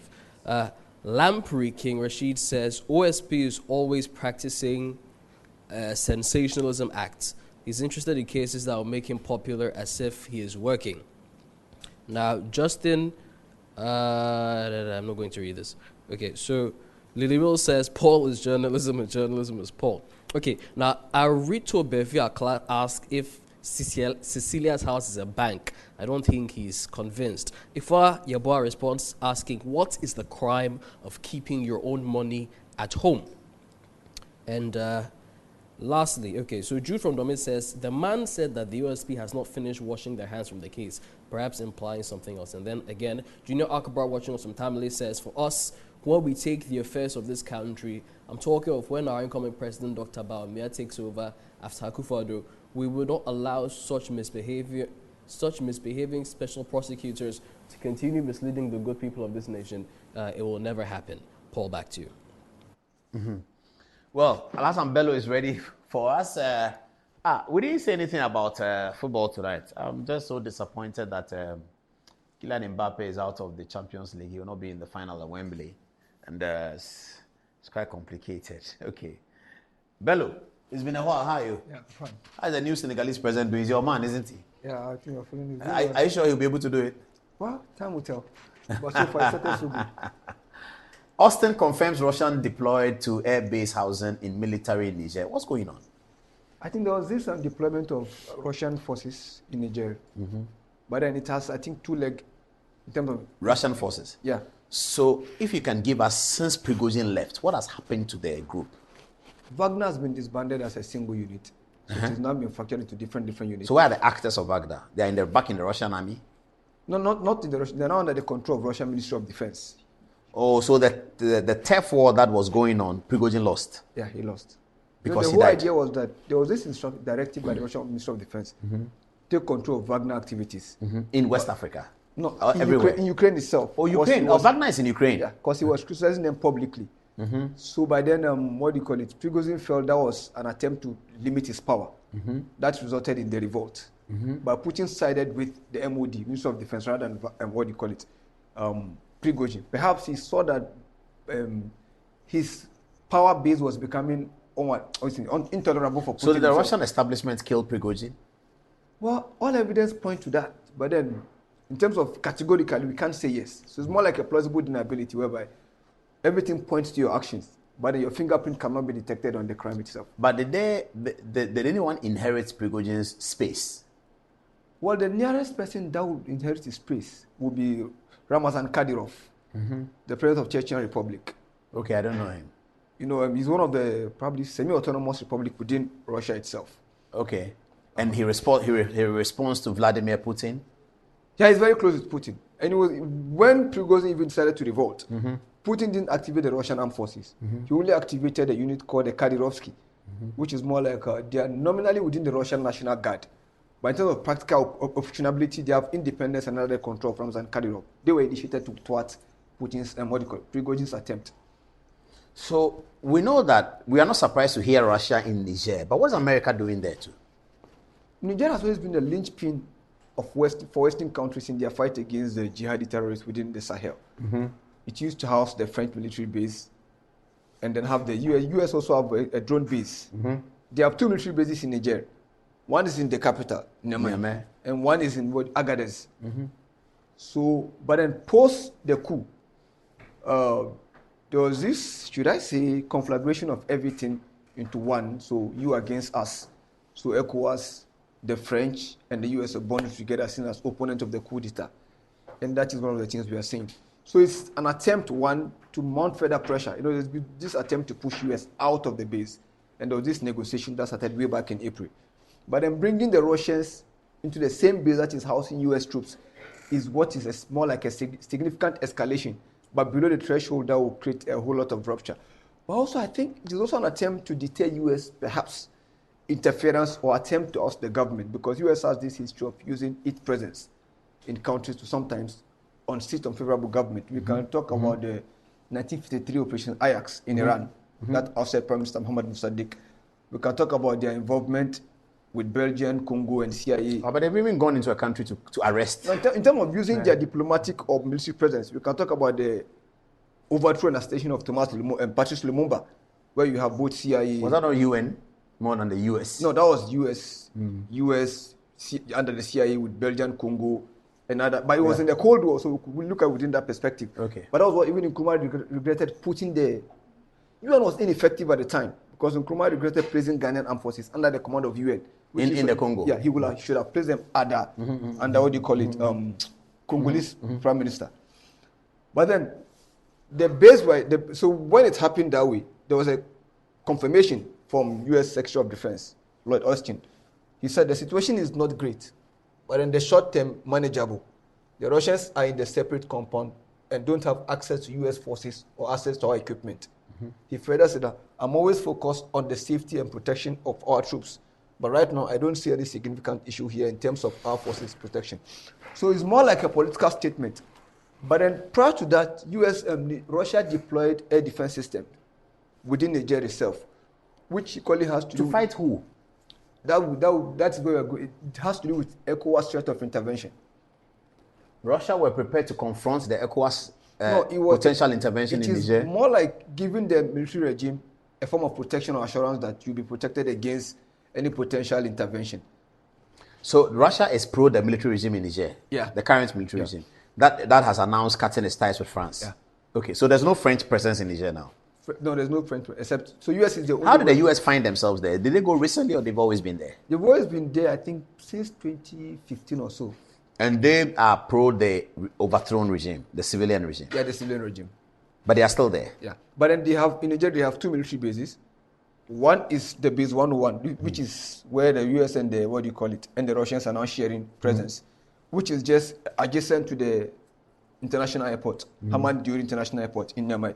But then the biggest military facility in Niger, owned by US, is in Agadez, which is the drone base for where they fly sorties over the Sahel to gather intelligence and then do strike when necessary against the Islamist militants across board. But then their presence... But as the military regime expressed nervousness at the U.S. continued presence in Niger? They've expressed discomfort. They've called for withdrawal of U.S. forces. And interestingly, across the Sahel, anywhere the Westerners have lost presence or relevance, Russians have gained. You can talk about Mali, you can talk about Burkina, and you can talk about Niger. It is not just with the military establishment or the new military regimes, but even within the public itself.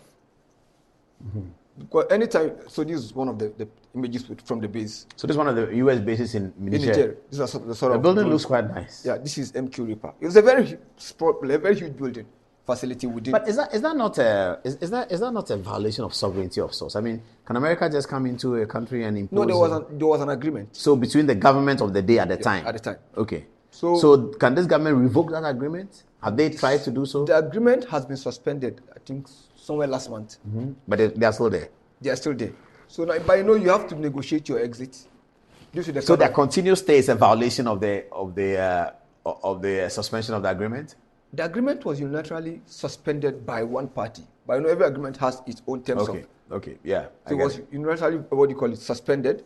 But then there was this negotiation taking place between the US, the American government, and the Nigerian, junta, to find a way out. That is to determine the duration of US exit from the country. But then this looked like an attempt to further mount pressure, more like a negotiation tactics to hasten the withdrawal, because they're very uncomfortable with the presence. But then if you look at the images within Niger itself, in support of the coup d'etat, in support of against ECOWAS intervention, two things are very striking here. You could look at the message on this. What do they say? US Army. Leave, you leave. Move, you vanish. No bonus, no negotiation.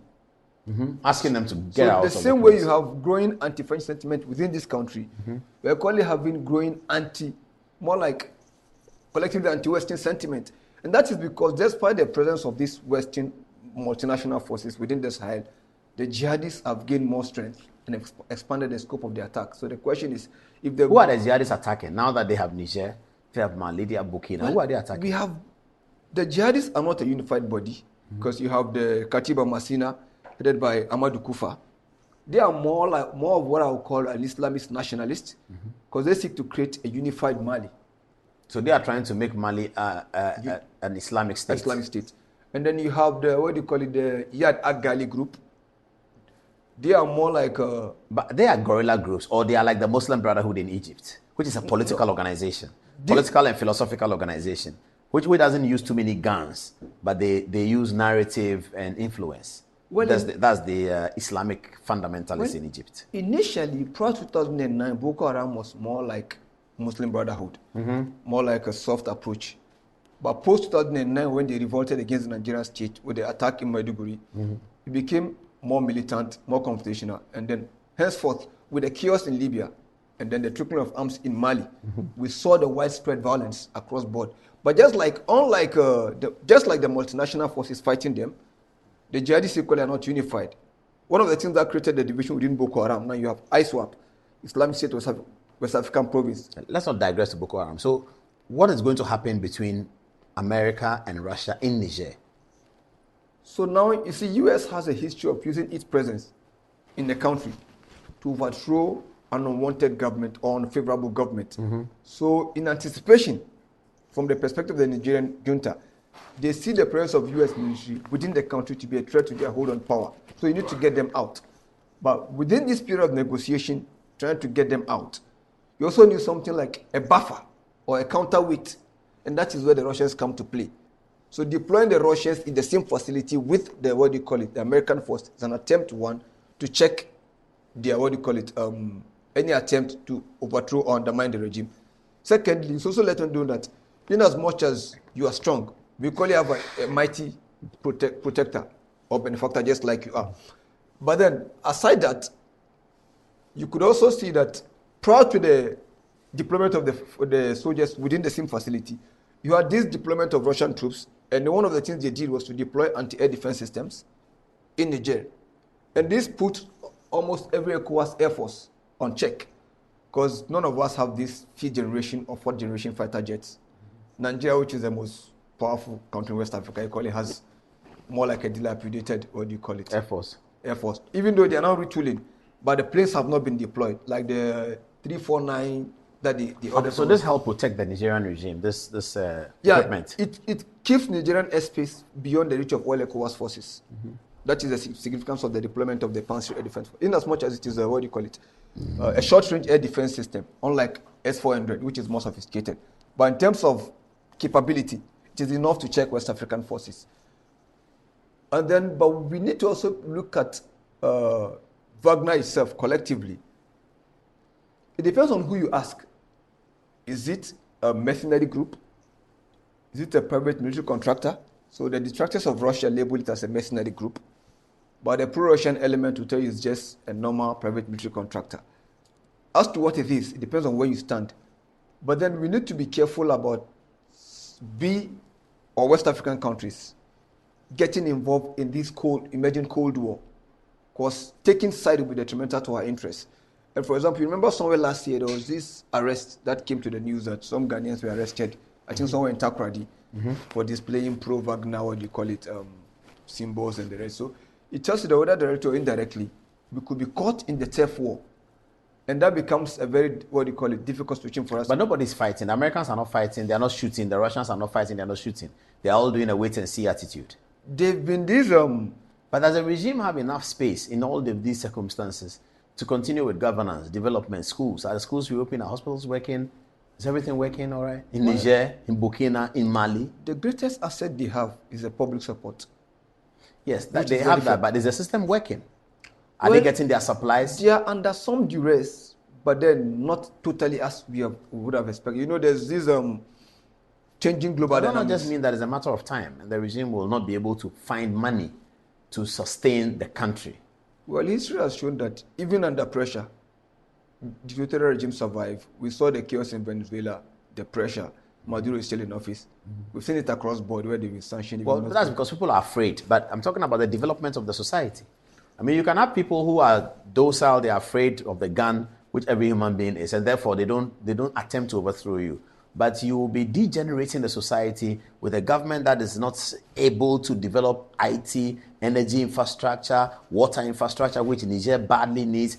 Coup has occurred. The Americans are there making sure that the government doesn't succeed. The Russians are there hoping that the actors of the coup will be protected against American insurgents. And the rest of the country is degenerating.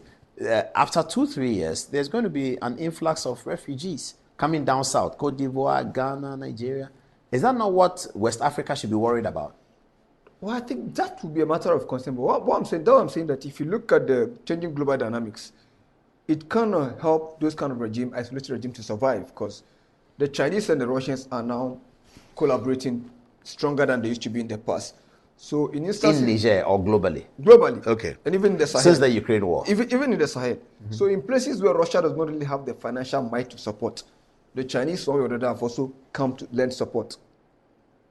So it's more like... So are schools open in Niger?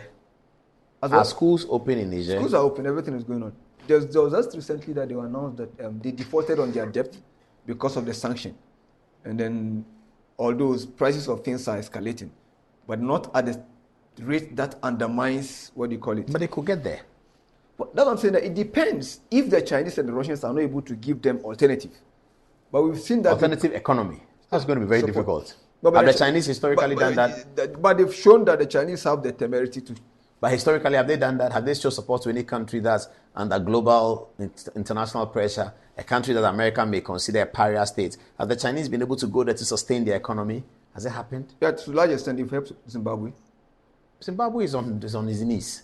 And Zimbabwe had to reconcile with itself by removing Robert Mugabe. They had to agree with Mugabe's henchmen, Mnangagwa and co., to remove Robert Mugabe so that they would get back out of pariah status. No, that wasn't the goal. In Zimbabwe, it was an internal power struggle, whereby the element with the guns felt that it has lost all the political arguments. So the only option it has on the table was to bring them. Yeah, but the elements with the guns, including Mnangagwa, were supported by the West.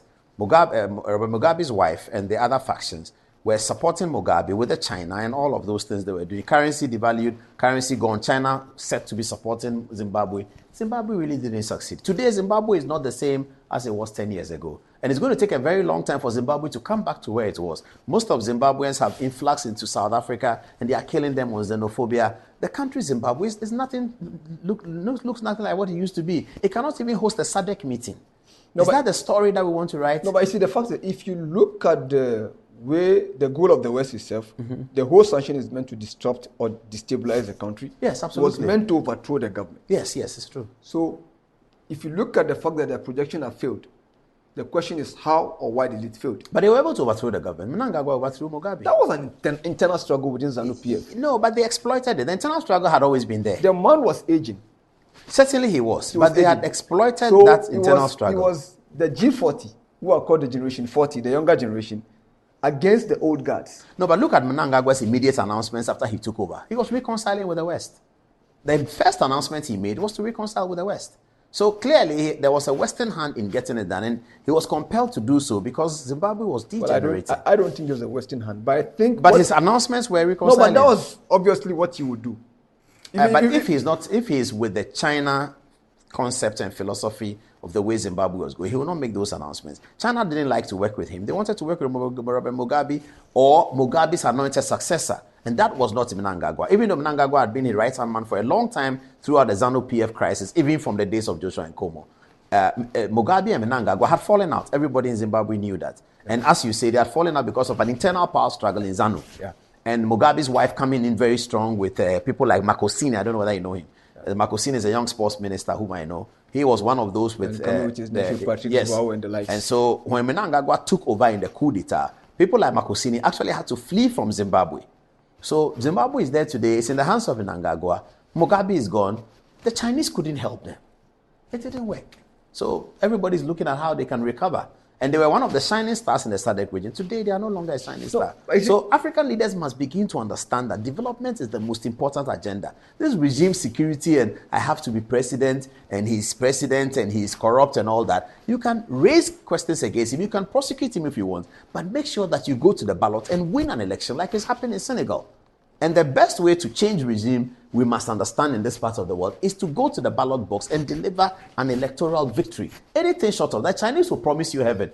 But Zimbabwe has shown that doesn't work. But I think if you limit it to just election on the ballot boxes, then in reference to this country, we will lose the plot. Why? Because over the years, they've conducted elections upon elections that have produced winners. But the biggest losers have been the citizens. Yes. So the question is, if you keep trying one particular thing and it doesn't work for you, you have the right to choose an alternative.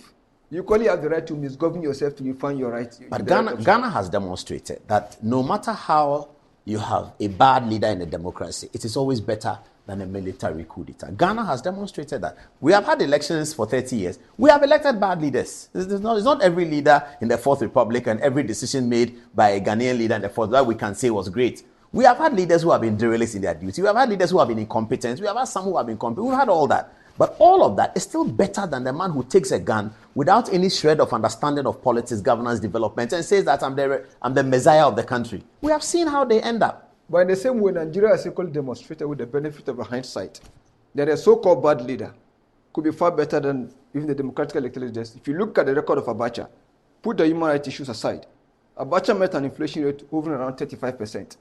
At the time he died in office, inflation was around 19%.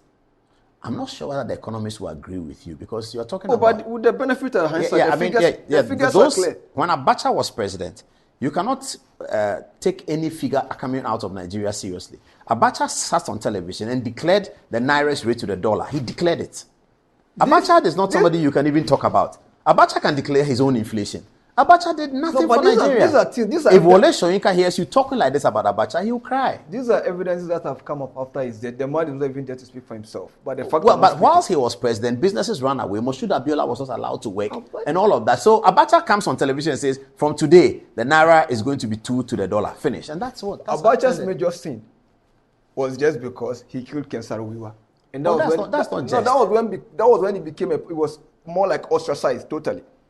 Yeah, that was what took him out. But Abacha's first sin was hijacking the transition process and putting himself as leader. The question should be not just how the leaders come to power. So, because we could look at Thomas Sankara.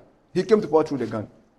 But in the records of Burkina Faso, Thomas Sankara did so much than even the elected leaders. So the most important issue is development, as you said.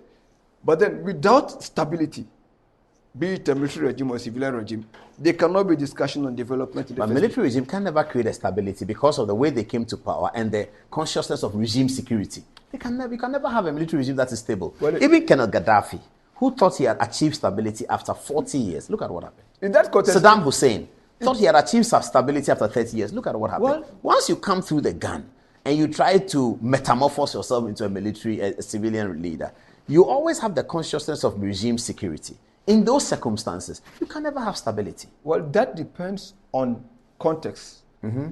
Because if you look at the whole French grip over this West African country, it's because if you call it back leaders who have come through the guns and maintained power through the guns, we can talk about Idriss Déby, who stayed in Chad for over 30 years, backed by France.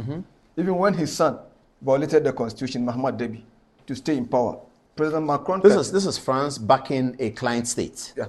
That's also bad. And then President Macron, when he went to Chad, said stability, in paraphrasing his context, was more important than democracy. So he backed the coup d'etat of Mahamat Déby as against... Because it suited the colonial authority. So that's also to be condemned. That's to be condemned. But the people in the country themselves must understand. They may not want democracy, but they have to find themselves a government that brings out competent people. So it depends on looking at the country in isolation. For example, in the Malian case, until you address the divide between the North and the South, which has both historic, political, and economic implication, you cannot have peace. Because to the average Northern Malian, what you call restoration of Malian sovereignty is a restoration of a pre-colonial agreement that has continued to exist after the colonial rule, which is the domination of the country by the Southerners. So whether through elections or through military coup d'etat, if any solution does not, address these, development challenges. Not just these issues of national importance, unity, nation building, between the North and the South, you'd have problems. And then if you look at Burkina Faso, the main issue was because you took away the strong man without, strong institution, without a definite plan, succession plan.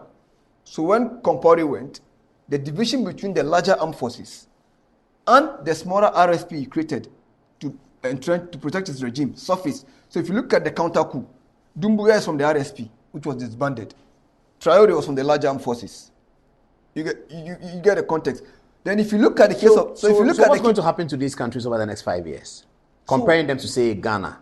Well, I think that... In terms of development, in terms of human development, the Human Development Index. How is he going to read for a 10-year-old in Niger when he turns 15 5 years from now? What is he going to know? Is he going to be accustomed with the internet? Is he going to understand the modern things that the Ghanaian children are understanding? The first question is, what is the justification of ECOWAS sanction on Niger?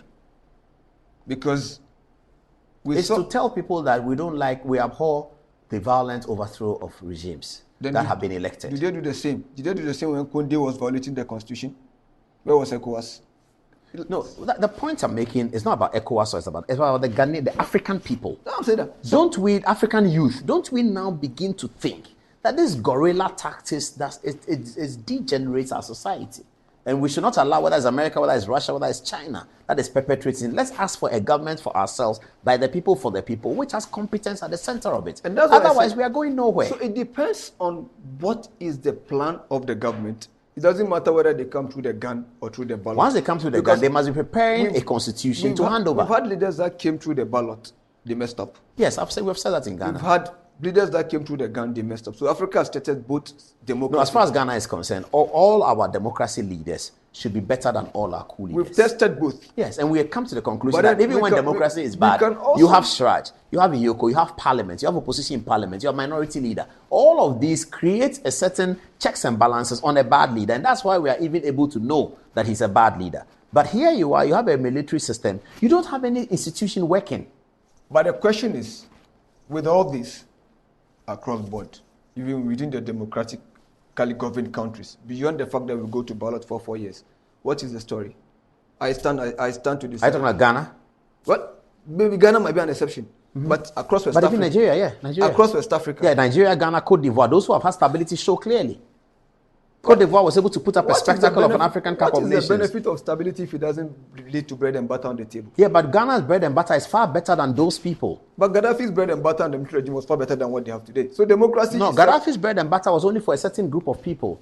The descendants of King Idris never benefited from Gaddafi's bread and butter. There was a disunity in Libya all the time. Gaddafi covered it up because he ruled with an iron hand. So we did not get to hear the voices of the King Idris people. That's what brought Gaddafi to his knees. That's the story that West African youth should be reading and understanding that if we want to build our society, we need to be clear about what we are doing. We now have two clear paths now. We have two clear paths now. Mm-hmm. In terms of Mali, Burkina Faso and Senegal, they've chosen the coup d'etat. Mm-hmm. So the question is, will the military guys deliver? That is one. In Senegal, we know they won't deliver. We know they cannot deliver. We can't be certain because even Thomas Sankara, when he came, people thought he wouldn't deliver. But if you look at how Burkina Faso turned out after Sankara over 20 years, the development there was better than when Sankara was there. Sankara was just giving them the rhetoric. We don't want people to have champagne. We don't want people to have this. What did Sankara do? It was Blaise Compaoré that dug all the dams that gave them tomatoes. Within 5 years, Thomas Sankara changed the face of agriculture in Burkina Faso. Well, but one of the first things he did was agrarian reform. Mm-hmm. Absentee landlords, the land was still given to the farmers, so it increased the yield. He gave the land to the farmers. Yeah, the farmers like Mugabe did. No. In Mugabe's case, it was different. In Mugabe, we can go to Lancaster House Agreement. Mm-hmm. Britain was supposed to compensate the white farmers for the land that was stolen by the ancestors. I'm saying that they gave the farmers the land back to the farmers who had incompetent hands. They gave land, but the quantities were not the same. But is the farmer competent? In the case of Zimbabwe, mm-hmm. The Britain, per Lancaster House Agreement, Britain was supposed to pay for the land. Yes, we know that. But I'm saying that giving the farms back to Africans does not mean that the yield will increase and Burkina will be exporting anything significant. Why was Mugabe sanctioned? Because if Mugabe is able to do well, that will have a ripple effect across Southern Africa where you have white minority. In what do you call it? Well, that may be true. But I'm saying that people in Zimbabwe should take a decision on how they want to run their country. And the important things on their agenda ought to be development and competent leadership. But when the man gave the land back, it was because the teeming Zimbabweans were asking for the land because the whites were using less than 15% of the 75% fertile land they were controlling. But you have white minority. But since the Africans got the land, what happened? But the agreement was that from 81, that Britain was supposed to pay for the land. I get that point. You are saying that Britain violated the Lancaster Agreement, yes. But since Mugabe they didn't just violated it. What did they do? They also tried to undermine the reforms of the Zimbabweans because they don't want to create a ripple effect. They want the white minority to continue to control the economy. Okay, so since the farms went to the white people, what has happened? Why was there sanction? The sanction white minority controls South Africa's economy, do they? Of course. Is South Africa a better economy than Zimbabwe? Is the tail different when you see the black man in Soweto? Yeah, I've been to Soweto. I've seen them. The poverty in South Africa, was it different from pre-apartheid? Oh, there are many black millionaires in South Africa today. Many. The rise of Dangote has not changed the fortune of Nigeria. So and South Africa has more millionaires than Nigeria. And it is still controlled by white minority. Why do we have the revolt of the likes of Malema? Because what they fought for in South Africa. That is correct. The revolt of the likes of Malema is what the African youth should be looking for. Revolt within the context of democracy. That's the point I'm making. Well, that is debatable. That's what Malema is doing. That is debatable. Malema is revolting within the context of democracy. He ran for parliament. He has people who run for parliament. He forms a political party. He goes into parliament and he's fighting Cyril Ramaphosa. And he used to fight Jacob Zuma. That is what I'm talking about. If African youth are looking for a revolution, it's Julius Malema. It's not to take a gun and take some military lieutenant or captain, says that he controls the economy of the country. And he doesn't even know what he's about. It depends. What depends? You're talking about Malema. Malema is the example. That's what people should be doing. We can look at the fact that no country in the world, no ex-colony, developed out of democracy. I can name ex-colonies that came out of tyranny and they developed. I can talk about the Asian Tigers. You can talk about Malaysia. Malaysia is a democracy, full democracy. There's no military in the Asian Tigers. Singapore is a democracy. It's had one-party rule for so many years. No, it's a parliamentary democracy. So South Africa has one-party rule. Will you say so? Will you say South Africa has one-party rule? South Africa is de facto one-party state. Yeah, but you can have a one-party state. That's not illegal. If you are running elections every 4 years and a particular party is winning, Lee Kuan Yew won elections 7 times on the road. Margaret Thatcher won 4 elections. Is that autocracy? The Conservatives of London won the elections 4 times. But were those elections free and fair? Yeah, they were free and fair. They were very free and fair. When Lee Kuan Yew was in office. Yes, it was free and fair. When he was in office, he was being criticized by the West because they said the election wasn't free and fair. No, they were criticized for human rights abuses. We can talk about Muhammad Suharto, Indonesia, who ruled for over 2 decades. But he was, you see, the thing with Singapore is that, was a military man. Yes, Singapore is that in South Korea, the guy was submitting himself for elections every 4 years and winning. Oh, why even North Korea has elections? Oh, that you can't. You want to use North Korea as an example? Togo has election under Yadema.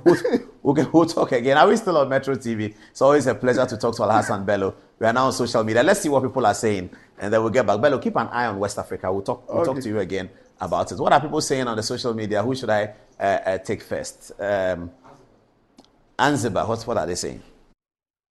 I have Master Planner saying, one thing I like about Bello, excuse me, is his ability to answer Mr. Paul's questions instantly.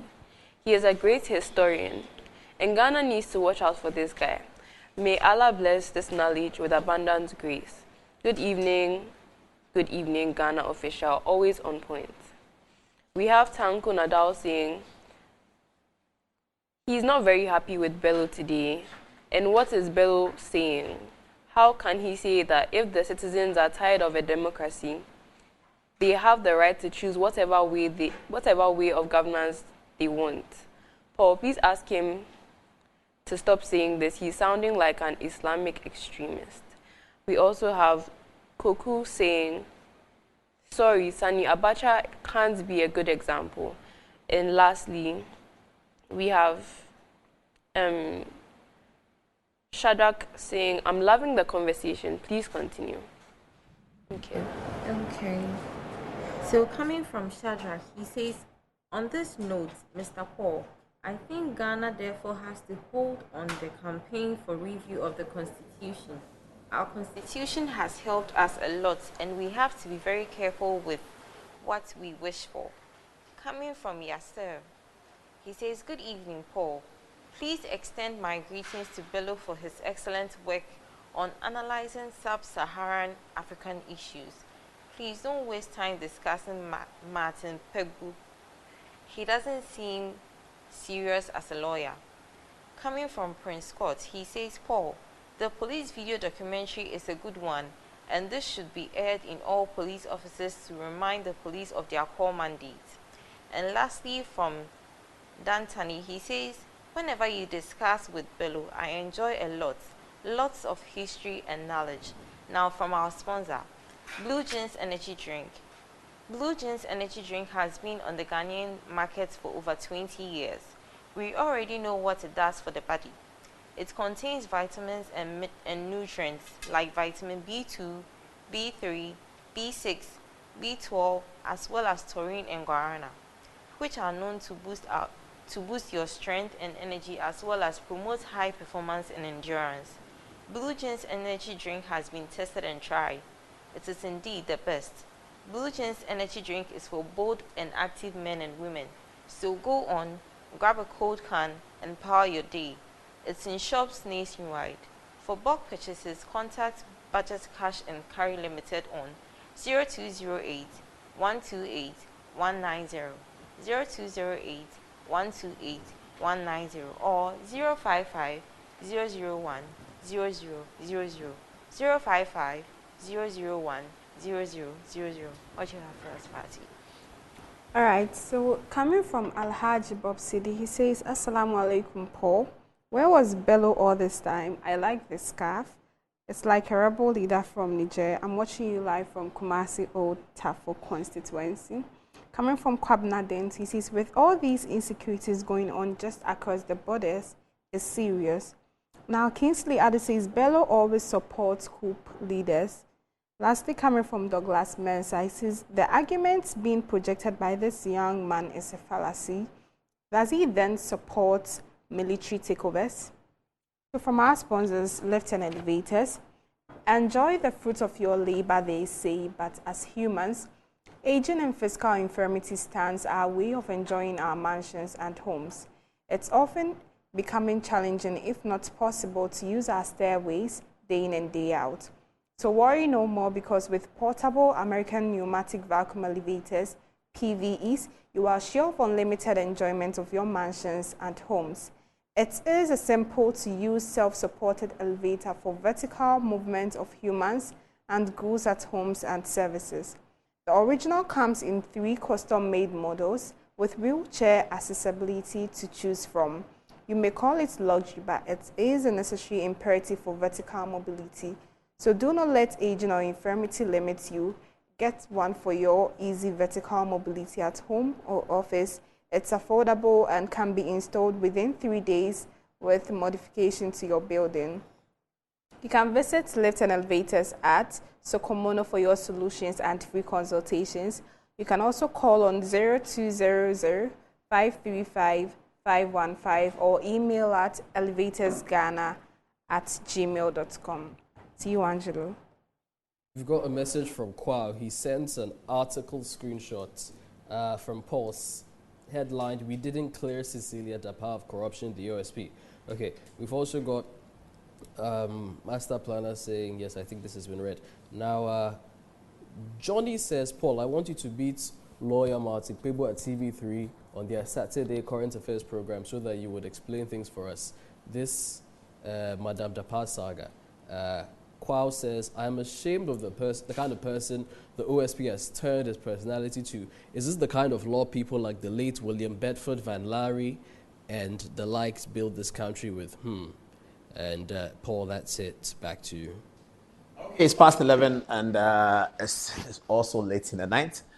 We had just two discussions we were able to have tonight. We thank you for joining us. Went on Metro TV at 11 o'clock. It's now 11:08. Thanks for watching and good night.